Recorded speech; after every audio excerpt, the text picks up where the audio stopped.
ব্রাহ্মণবাড়িয়ার আশুগঞ্জ সহ বিভিন্ন এলাকায় এলপিজি সিলিন্ডারের দাম এখন নিয়ন্ত্রণের বাইরে। সরকার নির্ধারিত ১,৭২৮ টাকার সিলিন্ডার বিক্রি হচ্ছে ১,৯০০ থেকে ২,১০০ টাকায়।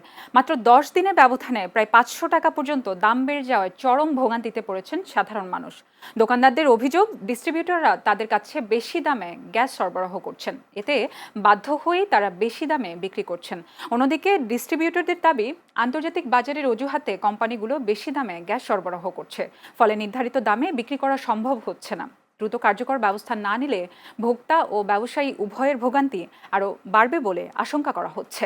শুরুতে 1800 টাকা কোম্পানির রিস্ক ছিল। কোম্পানিতে আমাদের 1800 আনার পরে আমাদের লোড আনলোড করে মাল পৌঁছে দিতে গেলে 1850 টাকা আমাদের বিক্রি করতে হবে। দাম বাড়ার কারণে আগের চেয়ে অনেক কমে গেছে বিক্রি, এবং কাস্টমার অনেকগুলা আমাদের সাথে এসে নানান ধরনের ব্যবহার করে। এত দাম দিয়ে আসলে কাস্টমার নিতে চাই না, প্লাস আমরাও বিক্রি করতে পারতেছি না।